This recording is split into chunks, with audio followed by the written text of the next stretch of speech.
Hello and welcome to Game Changer. I'm Mariam Zia. Today we will be focusing on a critical moment for Pakistan's economy. On March 3rd, 2025, that is yesterday, a 9-member delegation led by Nathan Porter arrived in Islamabad. And this is for the biannual review of course, IMF deal with Pakistan. This review is key to releasing the next 1 billion tranche. And of course, when we talk about this deal, it will be released only if we meet important targets like reforming state-owned enterprises and advancing climate financing, including other, of course, making reforms. Securing this IMF tranche is not only for immediate relief, but it is important for Pakistan's future economic growth as well. In today's program, we will be talking about this important visit, and of course, we know this is going to be lasting till 15th of March, what it means for Pakistan, and with changing global dynamics, how important it is for Pakistan to come out of IMF. Of course, we will be talking about this significant $7 billion bailout deal. But what are the challenges when we talk about implementation of the reforms that are required by IMF? To discuss this and more, we are joined in the studios by Dr. Usman Chohan, who is advisor on economy to CAS. Welcome to the program. We're also joined online by Dr. Aima Mehdi, who is economist. Welcome to the program. And we are joined by senior economist Dr. Hassan Zafar. Welcome to the program. Dr. Usman, let me start with you. First of all, how do you assess this strategic visit of IMF delegation regarding 7 billion extended fund facility that spans over 37 months? And how critical, in your opinion, is this for stabilizing our economy? Thank you very much. Thank you for having me on your show. The most important thing is that it's a routine thing, that the IMF would come biannually to visit and check out how we're doing with our targets and meeting them in a timely manner. So it is very important to hit at least the majority of the targets, and wherever there are slippages, you have a discussion about it and give a timeline for how you're going to fix that. There are targets about debt to GDP, your fiscal deficit, your current account deficit, and generally things are looking very good. So the government feels quite confident, and that's good. But there are some areas where some negotiation will have to happen. For example, about how to raise revenues further or expand the tax base or to target particular sectors for taxation. So a bit more discussion on the revenue side will happen. But in general, things are quite good because Pakistan did take difficult measures at a very difficult time too. As you recall, 2024, the early part was a very tough part for the global economy, and yet such austerity measures were taken. So the credit is, deserved, and so that'll be the general gist of this conversation during this review, I believe. Right. Let me take the same question to Dr. Aima. Dr. Aima, in your opinion, what specific quantitative measures are required at this point in time by Pakistan? Of course, and when we talk about structural benchmarks, in your opinion, that are crucial to implementation of or to unlocking this $1 billion tranche at this point in time?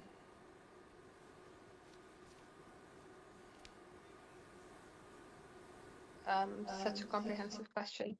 I don't think there is going to be any issue for the country to get the next tranche from IMF because this is a routine visit, and also the government has done quite a lot to increase the tax collection in terms of the salaried class. So we are far away in the total revenue collection, but not too far. I would say we're around 5% far from the revenue collection target that we had to meet.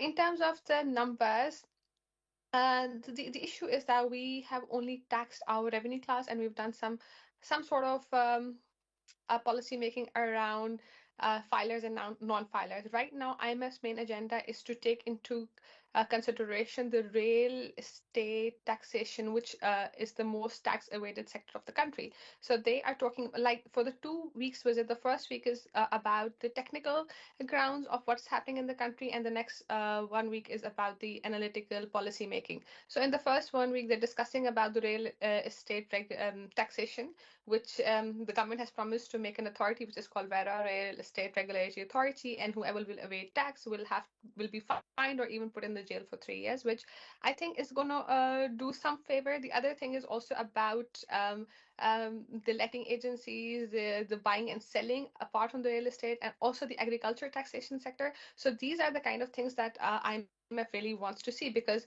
IMF has seen how we have heavily taxed our salary class and how we've gone into revenue collection, etc.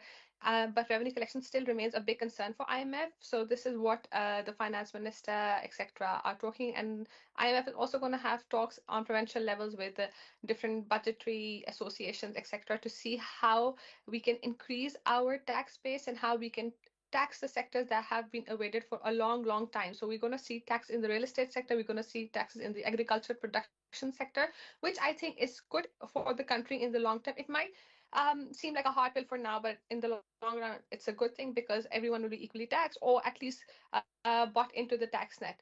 The other thing I do see for the country right now is that there are issues around inflation going up a bit again, and IMF also wants to see business activity and economic growth. So our economic growth has persistently been really low, around 0.5.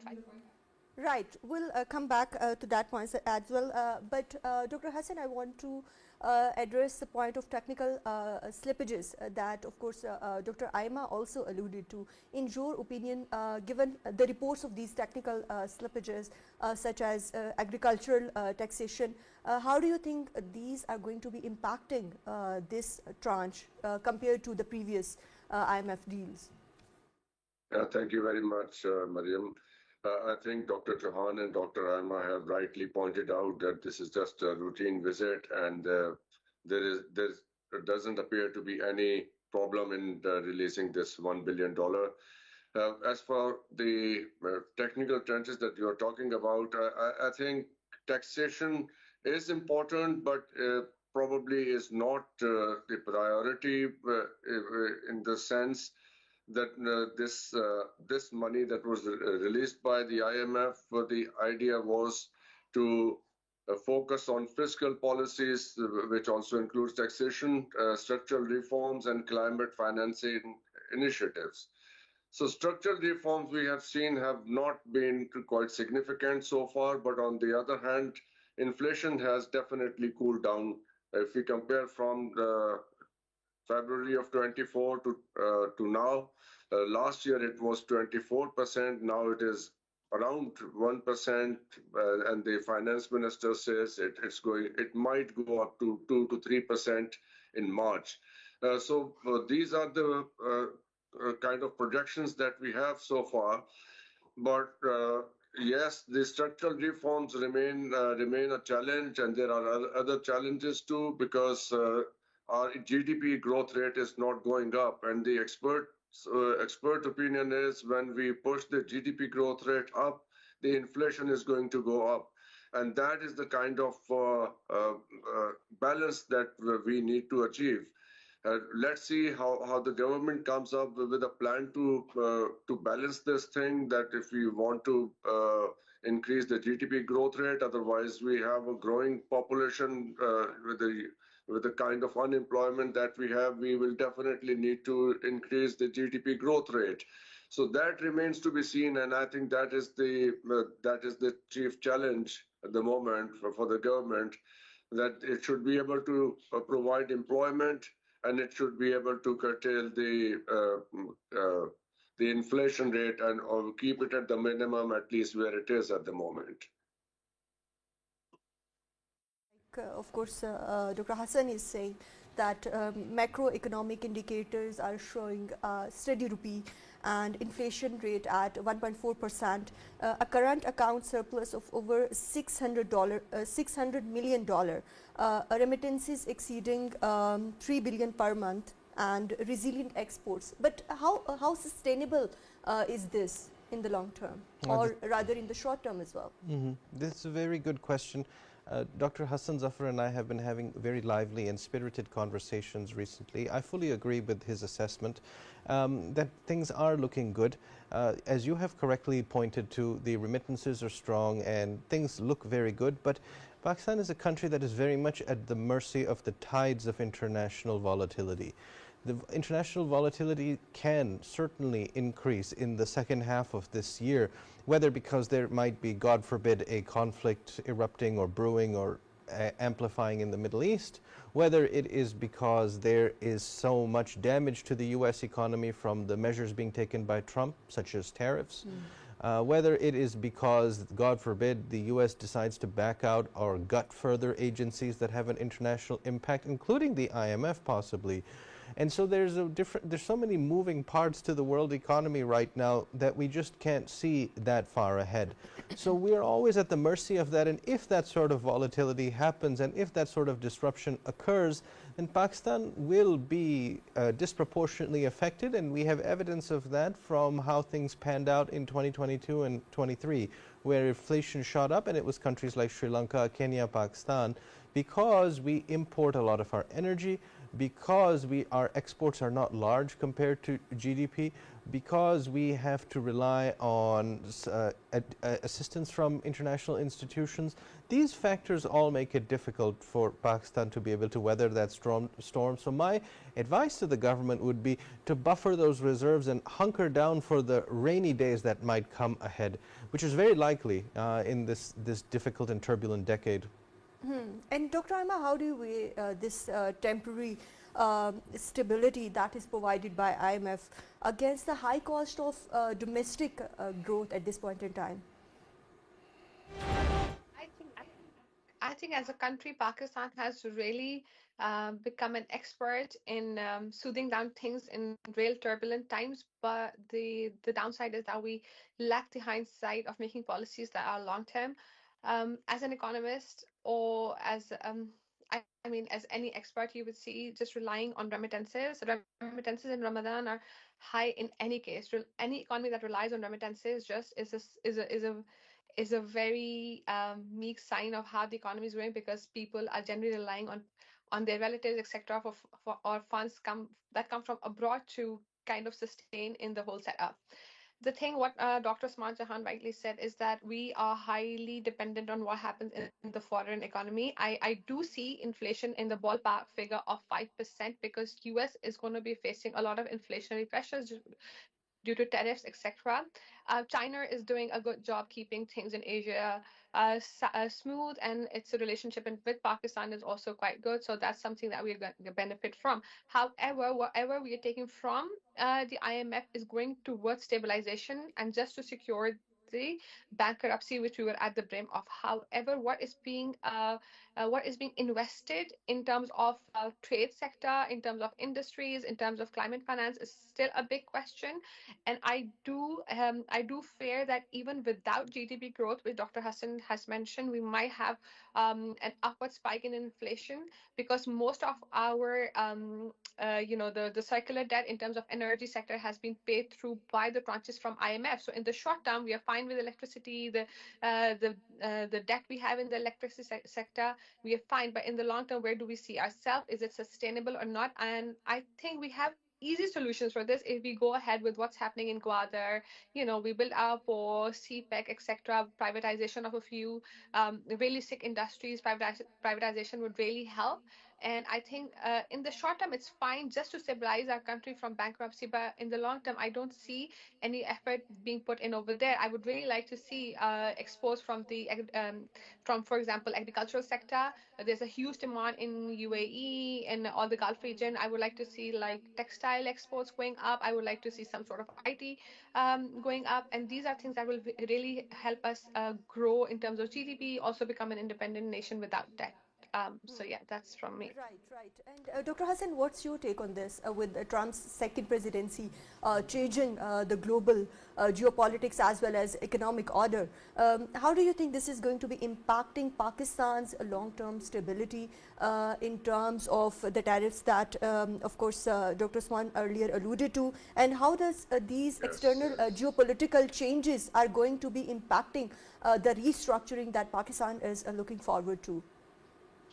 Yes, Dr. Chohan has very rightly pointed out, and so has Dr. Aima, that this IMF program and the money that is coming through this program may be helpful in kind of short-term firefighting, but long-term policies and sustainable growth still remains a major challenge. Dr. I'm also talked about the agricultural growth.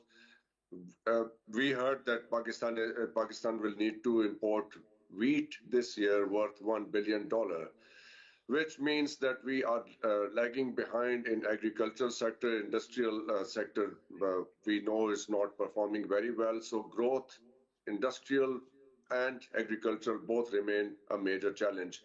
Now, putting all these challenges include energy challenge as well, because we are importing oil and producing energy, and geopolitical situation, if it changes, if things don't cool down in the Middle East, as we heard, Israel has in a way broken the ceasefire already, and if things change in Europe and the war does not come to a conclusion there, the energy prices remain in a balance. We don't know if they are going to go up very soon and where they stop if they go up. So energy remains a challenge because energy prices have been lower during the previous year. It's been anywhere between $70 and $80 a barrel, and that has helped Pakistan economy because it decreased the pressure on the import bill. So that has helped keeping the inflation down. So multiple factors, austerity measures.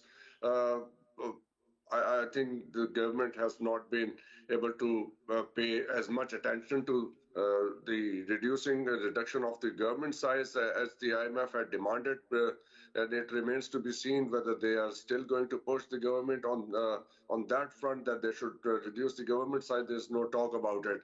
But geopolitically speaking, the release of $397 billion from the United States for the Pakistani F-16 fleet, apparently for the monitoring upgrade, that is a significant thing, because on one hand they have stopped all the foreign aid. U.S. Aid Department has been closed down, and this special fund has been released for Pakistan.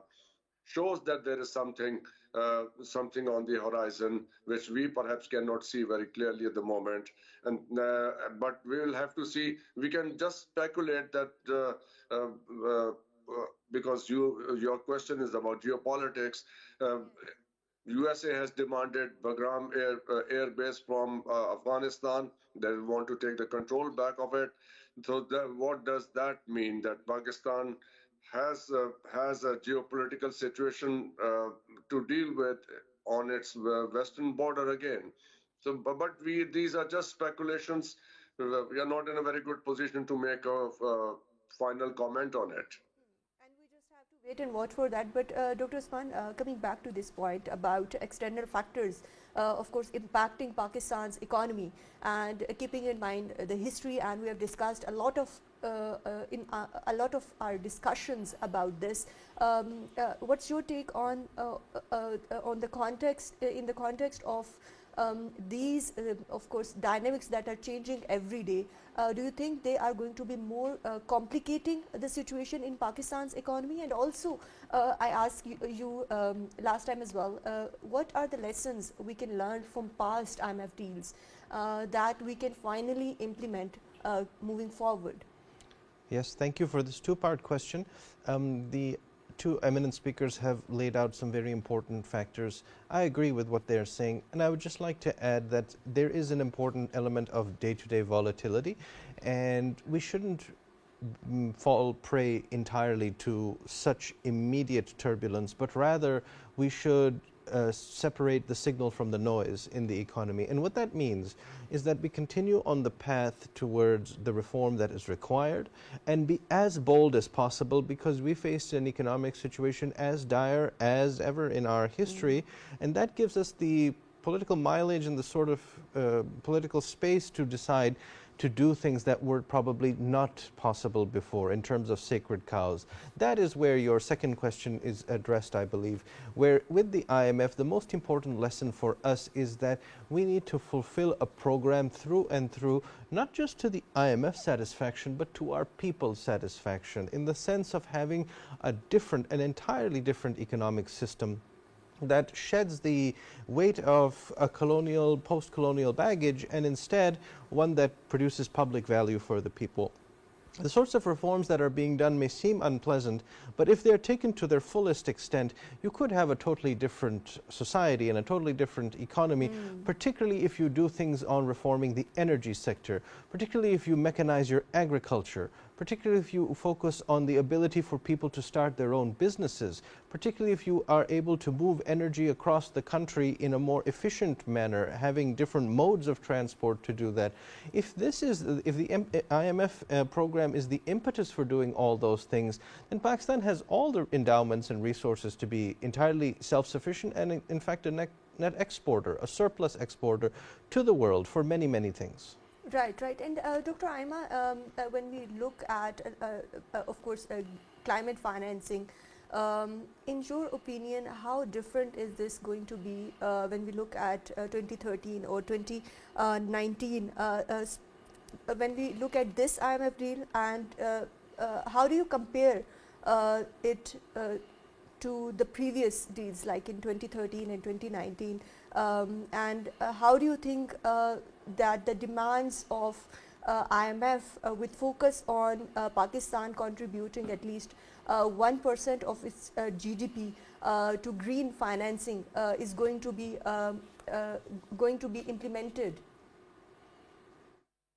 Okay, so this is a very timely question, keeping in mind the current scenario. I think the focus on green financing and on green corporate finance is going to be higher than ever right now because as a country, we've seen how much we have suffered due to pollution and carbon footprint from other countries, not just our own.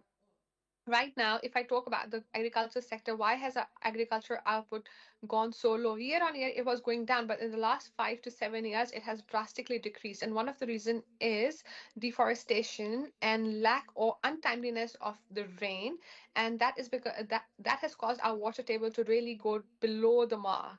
And our cotton exports and rice exports do require a lot of water, and which is why our agriculture exports and indeed the food security of the Pakistani population, which is the fifth largest in the world, has fallen a prey to the whole thing. So right now we're going to get a bigger fund that will be channelized toward green financing or climate finance, and I think it is the need of the day. It's dire need of the day to do a lot of investments in the sector and to reinforce different sort of like drip harvesting and all sorts of new techniques of seed plantation etc to increase the net harvest and also then be able to export it. And I think right now Pakistan is in a geographical position where it has given great evidence of being a sufferer of everything that has happened in terms of carbon footprints of the other countries and pollution from other countries. So it is going to attract a lot of finance in that sector. And I think in the whole scenario, the government has a good chance of investing in green finance and in cars that are either EVs. We now have a surplus of elect, so that's good. We can have that. We can have good public transport. Public transport is indeed going to be beneficial for employment sector, like transporting people from one side to the other. It is also going to decrease the saturated population in urban areas because people will have the ease of transportation, so there'll be good public transport. So I think this is a good step, but I also don't want to see it all being concentrated towards Lahore or Punjab. It has to be dispersed around the provinces so that every province can have a benefit of this. And I think as a country, we should be able to get more funding from the IMF in terms of green and climate finance. So this is going to be much better than 2019. And at the same time, Pakistan faces a lot of challenges when it comes to energy sector. So, Dr. Aima, in your opinion, do you think this is going to be impacting IMF's evaluation of Pakistan? Well, right now for the elect, Pakistan has proven that they've been able to get rid of some of the circular debt in energy, and in the short term, as I mentioned, it doesn't seem to be an issue. The supply doesn't seem to be an issue, but IMF is going to see how we write our future contracts. Our energy is still being produced by coal, and our IPPs have been very expensive. How much contract is left? And in terms of energy, well, I could speak if for ages on this, but in terms of energy, I think we need more sophisticated systems such as net metering, green meters. We need sophisticated batteries where we can store electricity. We have so much of daylight. We need to have like a massive distribution of solar panels, but that also affects negatively on our standing charge, which has been the biggest killer of why solar panels haven't benefited the system. And then people who can't afford the solar panels have had to pay the standing charge.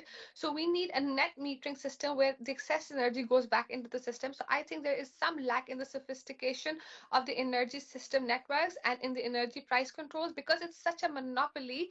We need to regulate the sector, and which is why IMF is actually going to hold talks with NEPRA. There are special days that are just designated towards NEPRA because energy, we have been dragged into all this debt hole because of the energy sector. If you see, one of the major constituent of this debt circle, the vicious cycle, has been energy.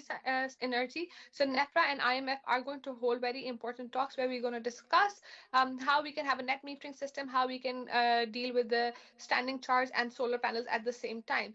And I think this is very challenging. The way government has posed it for now, that we've pay this circular debt, but the circular debt has been paid by the tranches from the IMF. So it's like a two-edged sword. We don't know which way we're going, but we have to be very vigilant in this sector. Right, right. And Dr. Hassan, of course, the energy sector remains an important aspect to be discussed in these discussions with IMF delegation. But at the same time, state-owned enterprises remain an important factor. And with IMF stressing the need for structural reforms time and again, what's your take on that? And what steps can be taken to improve their efficiency at this point in time so that they are not a burden on our economy? I don't know how to bring this back to life because I think there's short-term measures if we need to take before we are able to sell them off. Reduce the government intervention in these enterprises. Let them be more of a public-private partnership kind of thing, because these were the measures that were suggested by the experts, that if before we decide to sell these small and medium enterprises, government-owned enterprises, because we need to make them functional, a little bit profitable, at least pull them out of that the kind of the deep losses they are in. So for that matter, what we need to do is to encourage the private sector gradually to come and take over and reduce the intervention of our bureaucracy into those.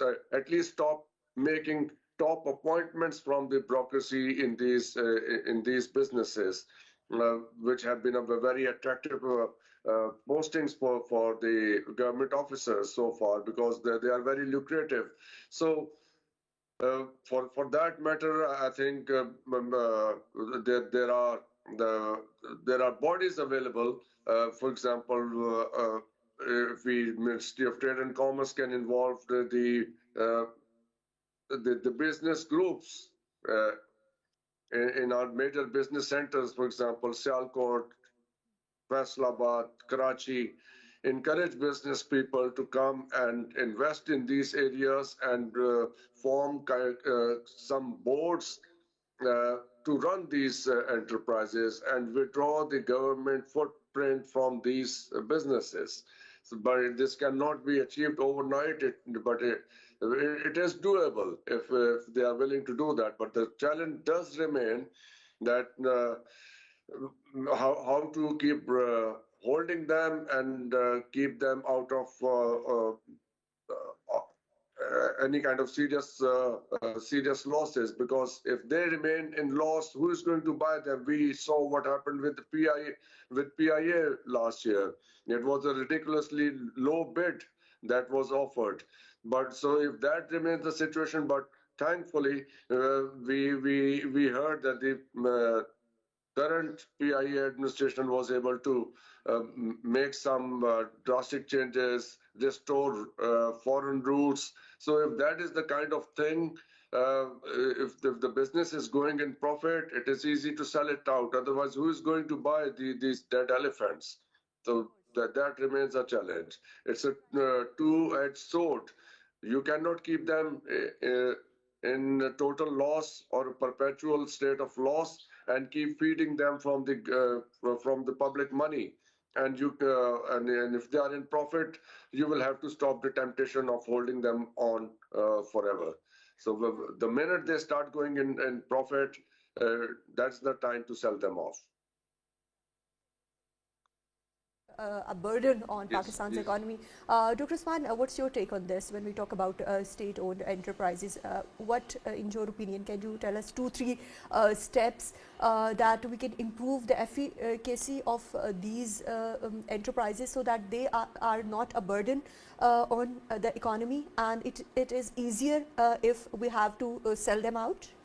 Yes, absolutely. So the state-owned enterprise system is important for Pakistan, but you can neither go for sweeping measures one way or the other. You cannot just simply nationalize everything. That was a very bad system that we had tried before. You should also think about not just privatizing, sweeping everything, because it's more about the public value created by these organizations. For example, there are instances where some public assets were privatized, and those who bought them in the past converted them into housing societies and asset stripped the organization because the mindset of the management wasn't right.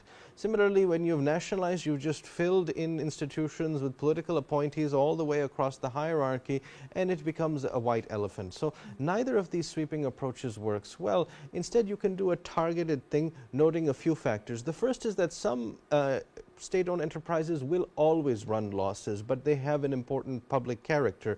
For example, the national highway authorities will always run losses, but it facilitates so much economic activity that it can hemorrhage but you do need a good road network and create economic activity by people moving around.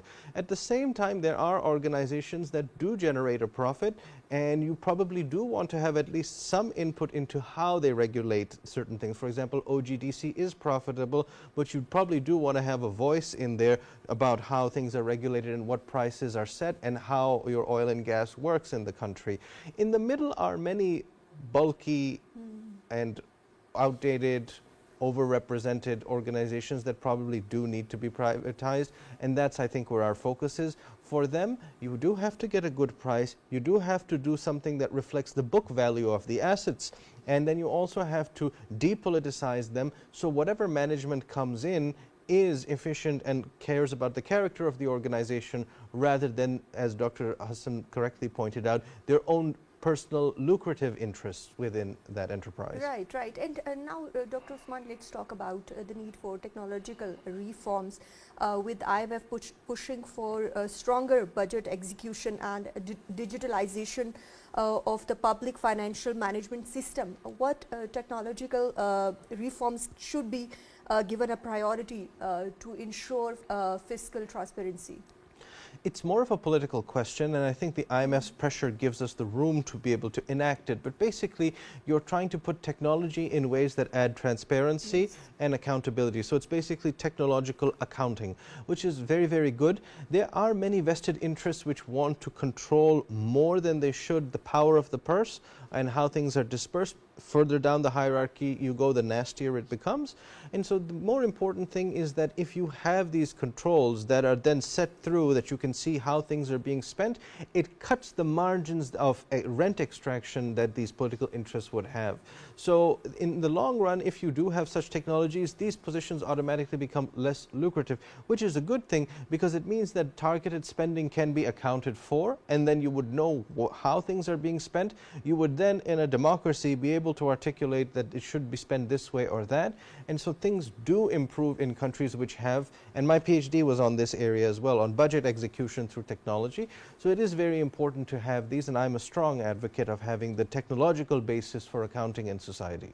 Right, right. And Dr. Aima, you earlier mentioned about provinces. What challenges do you foresee in aligning fiscal targets across all four provinces, and how can this coordination improve overall economic planning?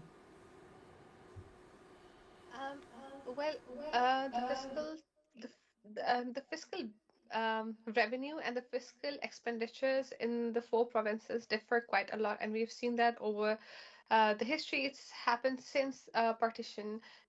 and that's one issue. Like we see that in Balochistan, we don't have enough expenditure. It's a province that's laying behind in a lot of areas, education, infrastructure, jobs, etc. Whereas Punjab has always had the leverage of enjoying a lot of the fruits. So this is one issue, and it has caused a lot of political instability, civil instability in the country. And I think this challenge will keep on going on, where Punjab and Sindh will have the benefit of more of the agricultural or exports or more jobs financial sector. KPK and Balochistan are an issue. And for Balochistan, I am sure IMF is undergoing talks around Ricodic as well. So that is one thing that we're looking at. And this is going to be a challenge for the government. Well, if you see any country, it is not a uniform task or uniform challenge to align and keep all the provinces together. Different countries, you'll say regionally economies, provincial economies do differ, which is fine for Pakistan as well. We are on the same page as any first world advanced country. However, we need to have a uniform system in terms of education, in terms of basic life quality, which is hospitals, etc. And I think government should work towards that, leaving apart the more advanced stages of like jobs and industries, etc. So that's one challenge that the government has to see, how to bring in a uniform level of standard of life, quality of life, education, health, in all the four sectors. Then it can act on the specialized sectors, where it be agriculture, be it industries, etc. Also, what was your second question? Sorry. Yeah, and how does this coordination improve the overall economic planning when we talk about provinces and aligning? I think Yeah, okay. So in terms of aligning all the provinces, I think it will be a good system. It will be like equal dispersion of revenues, and I think it will bring in more prosperity because some provinces are better than the other in terms of, let's say, natural resources. There's an influx of investment in Balochistan for agriculture. We want to see how that happens. I think it's like looking into things that haven't been explored yet, looking into sectors that haven't been explored yet, and I think there is a huge possibility that we'll be able to gain net revenues in these sectors. Coming to the question that you asked, Dr. Usman Chahan, I think when we put our budget and everything to public, it obviously entails a lot of transparency, and it is a very beneficial step towards people and the public asking towards where things are going, and the transparency to be able to see whatever you are paying in terms of taxes is coming back to you. So I think I am a strong proponent of this should go ahead, and we should have transparency in this sector. Thank you. Right. Finally, Dr. Hassan, as Pakistan is negotiating with IMF for this 1 billion tranche, in your opinion, what long-term strategies are required by Pakistan for sustainability and to address our current economic challenges and to also to attract foreign direct investment? Yes, can I combine this question with the previous one because I was thinking about that. Uh, Please note one thing. Last NFC award was 2009, 10. Last census that was conducted in 2023, the first digital census that it was called, it was kind of controversial in its outcome because of the political situation at that time. These two things are important because if we want to have a new NFC award and we want to think of the distribution of finances and resources across the provinces and across the population, so for that reason, we need to have some accurate, updated data. We don't know how our demographics are, how many children are out of school, how many people are unemployed, the population growth rate, etc. According to the 2023 census, the population, urban population is about 38%. Now it is maybe 40%. Remember where it was 20 years ago, remember where it was 10 years ago, and we don't know where it is going to be in 10 years from now. So when we don't have this kind of data with us, we cannot have a sustained uh, policy about anything. How do we make policies when we don't have any statistical data about our population and about the resources and how to distribute them? So this needs to be done. If 2023 census was not so accurate, I think we should go for it again, and it should be depoliticized. This thing should be depoliticized. We know in some parts of this country, census is a hugely political thing because that is how the resources are going to be distributed. So Right. unless we are able to take this crucial Right, right. Of course, Dr. Hassan, we have to address the root causes. Unfortunately, we are pressed for time at this, but thank you very much, Dr. Hassan Zafar, for joining us in today's discussion. Thank you very much, Dr. Aima Mehdi, for joining us in today's program. Thank you very much, Dr. Usman Chohan, for joining us in today's program. That's all from today's discussion. Thanks for joining.